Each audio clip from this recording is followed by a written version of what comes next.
In our last lesson, we learnt about how different groups of people had their own opinions and responses to the non-cooperation movement. And because the non-cooperation movement had taken a violent turn in the Chauri Chaura incident, Mahatma Gandhi decided to call off this movement in February 1922. Now, there were a whole lot of people who did not believe in Mahatma Gandhi's non-violent ideals.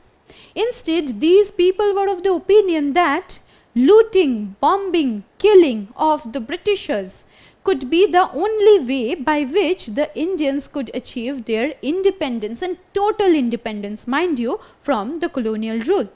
So, these people were the revolutionaries. These people were not at all in support of the non-violent way of attaining independence from the colonizers. Now, the Hindustan Republican Association was formed by these revolutionaries in the year 1924. And after a meeting in the Firoz Shah Kotla ground in Delhi, this Hindustan Republican Association was renamed as the Hindustan Socialist Republican Army in 1928, and this was the logo of the Hindustan Socialist Republican Army. These people were pro-fighting, pro-killing, pro-looting, everything British, everything related to this foreign colonial power.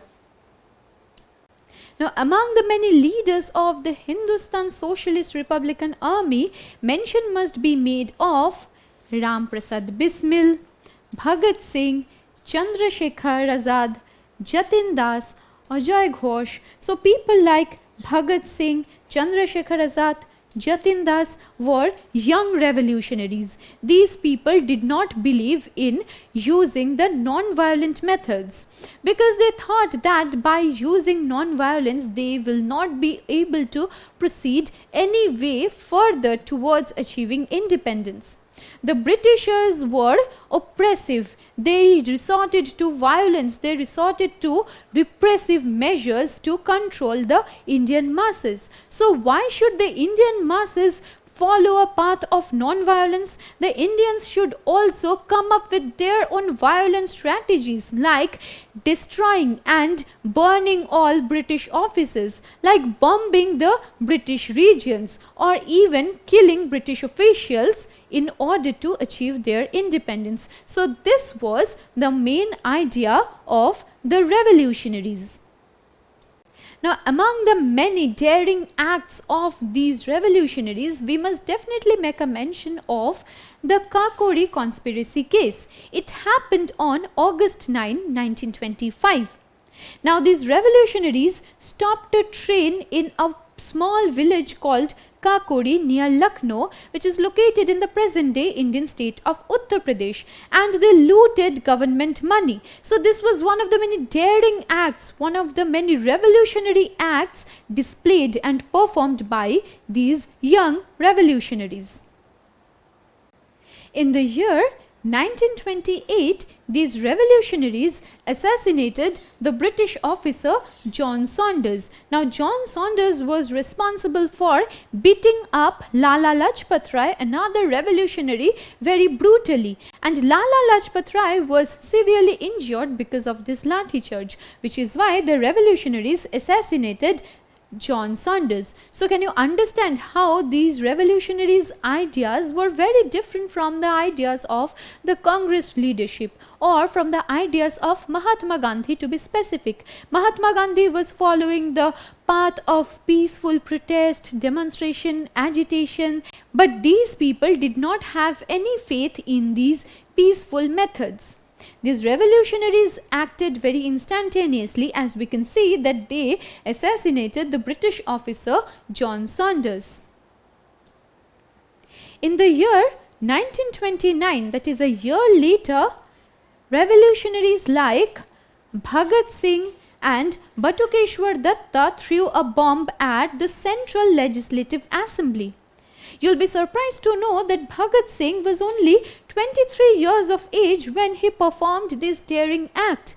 It took a lot of gumption, courage on the part of these revolutionaries to perform these daring acts. They were not hiding, they were not doing anything from the behind.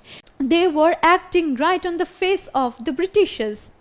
And unfortunately enough, Bhagat Singh was executed soon after. So this is how the revolutionaries were wanting to achieve independence from colonial rule. In Bengal, there was another revolutionary by the name of Surya Sen who was very popular, and he was fondly and popularly called Masterda. Masterda Surya Sen led many such revolutionary activities against the colonial rule. In fact, Masterda Surya Sen founded the Indian Republican Army in 1930. Now this Indian Republican Army was very militant in nature. It did not believe in peacefully going through warlike situations. Instead, this Indian Republican Army kept on looting and killing the British officials. When we talk about Masterda Surya Sen, mention must be made of a very particular incident that we will be coming to in a while. Before proceeding with this lesson, let me ask you a question. When did Surya Sen found the Indian Republican Army? Did he found this in 1920, 1932, 1930 or in 1935? Well, the correct answer is 1930. The Indian Republican Army, which was very militant in its spirit, was founded by Masterda Surya Sen in the year 1930. So one of the many revolutionary activities that Masterda Surya Sen performed was the 1930 Chittagong Armory raid. It happened on 18th April 1930. Now Chittagong is a place that is located in the present day country of Bangladesh, and under the leadership of Masterda Surya Sen, the Indian Republican Army looted the British armory at Chittagong. And though they were not very successful in locating and looting the munitions, they nevertheless gained victory by cutting off the telephone and telegraph wires. So this was one of the very daring acts performed by Masterda Surya Sen. In fact, a very important point about this Chittagong Armory raid would be that it also involved participation from women revolutionaries like Pritilata Waddedar. So many women revolutionaries also joined hand with Masterda Surya Sen with the Indian Republican Army to loot the Chittagong British Armory. But these revolutionary leaders were severely tortured. They were brutally beaten up and often executed because the Britishers were afraid of them. The Britishers were scared that these revolutionaries could cut off the telephone wires. They could kill more and more British officials. They had the power to loot the British establishments, to destroy the British buildings, which is why the Britishers dealt very severely and very repressively with these revolutionaries. And the various movements, the various activities performed by these revolutionaries over the decades began to decline when these leaders were arrested and executed. Now here we are taking into account a new line of discussion. So we have talked about how the revolutionaries did not believe in peaceful methods. They instead resorted to violence. They killed, looted, destroyed British buildings, British establishments. And now we come to the economic situation in the Indian subcontinent around this point of time. The Great Depression of 1929 that happened as a result of the Wall Street crash in the United States of America also affected Indian economy. How is it so? Now by 1926, agricultural prices began to fall and those absolutely collapsed by the year 1930. Now when agricultural prices kept on declining and the demand for agricultural products decreasing, the Indian peasants found it very difficult to sell off their harvests. They were not finding buyers who could buy their agricultural products, and agricultural prices had reached an all-time low.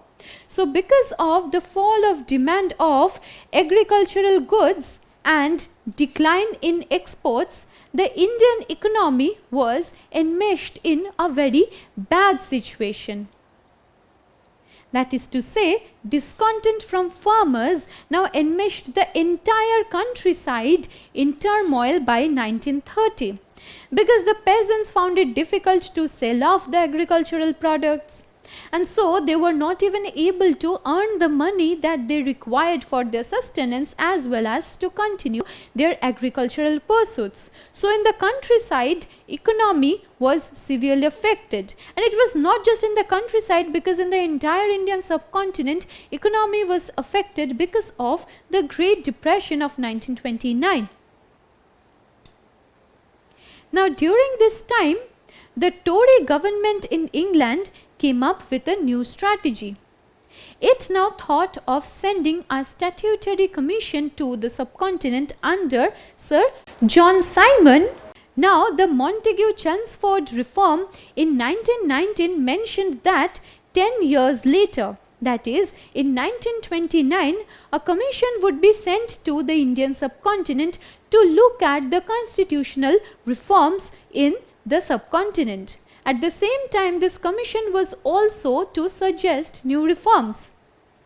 But 2 years prior to the date, that is in the year 1927 itself, the Indian colonial government now requested the British government to send this commission, and so the British now constituted the statutory commission called the Simon Commission under Sir John Simon in 1927. And the Simon Commission was a new source of discontentment among the Indians. Let us now find out why it was so. But before learning about that, let us take into account the objectives of the Simon Commission. The Simon Commission was to assess the effectiveness of the Government of India Act passed in 1919, whether the Government of India Act was able to control the subcontinent in a very efficient manner, whether administration was efficient, whether the economic system here, whether the government system here was efficient. It was to be assessed by the Simon Commission. At the same time, it was also to suggest necessary changes for the smooth functioning of the constitutional system in India. So these were the objectives of the Simon Commission, which was constituted in the year 1927. Now just a while ago we mentioned this point that the Simon Commission brewed up new conflicts and discontentment in the minds of the Indians, because this Simon Commission was all white. It did not contain even a single Indian member. So all the members were whites, and it was inevitable that these white people did not take into account the interests of the Indian masses. And so the Simon Commission also refused to accept the demand for Swaraj, because this all-white commission did not have any feeling or empathy for the Indian masses. It did not identify with the movements, with the rebellions, with the protests that were happening in the subcontinent. It did not take into consideration the demand for Swaraj that the Indian masses proposed. The Indian masses found this Simon Commission very oppressive. It was a kind of injustice meted out to them. And so when John Simon came to India in February 1928, he faced countrywide protests. Huge number of people started surrounding him, and they were raising black flags and shouting, "Simon, go back!" So this is what was happening when John Simon came to India in February 1928. Now at this point of time, the Britishers, like always, again resorted to violence, and they responded with severe lathi charges. And because of these lathi charges, Hundreds and thousands of people were wounded and many were killed in this process. So the Britishers ruled iron-handedly in the Indian subcontinent, and these were certain manifestations of the same idea. In Lahore, it was Lala Lajpat Rai who led the protest movement against the Simon Commission. And Lala Lajpat Rai, like most of the revolutionary leaders, like most of the protesters, got very badly beaten up in a protest march. Seriously wounded in a lathi charge by the British police in October 1928, Lala Lajpat Rai succumbed to his injuries. So the death of Lala Lajpat Rai came as a great shock to the Indian revolutionaries, and they were brimming with hatred, anger, with rebellious ideas against the British colonial rule. In this lesson, we learned about the revolutionaries who took a very different approach to this idea of attaining independence from the colonial rule. Their idea of using force, using violence was very different from the Gandhian ideal of non-violence. Now, having learnt about the revolutionaries in this lesson, in our subsequent lesson, we will be focusing on another huge national movement that was organized under the leadership of Mahatma Gandhi, and we will also learn about the shape that movement took over the years. Don't forget to subscribe to our channel and hit the bell icon. You can also register for free at DeltaStep.com or download the DeltaStep app to learn one-to-one with our amazing teachers, or to get access to all our 5,000 plus amazing videos as per your school syllabus. Master each topic with our adaptive practice technology. Get million plus questions with step-by-step solutions and unlimited mock tests. Get all your doubts resolved instantly. Learn via games and win amazing prizes like PlayStations and iPads. So at DeltaStep, learning is not just fun and easy, it's rewarding too. So register for free now.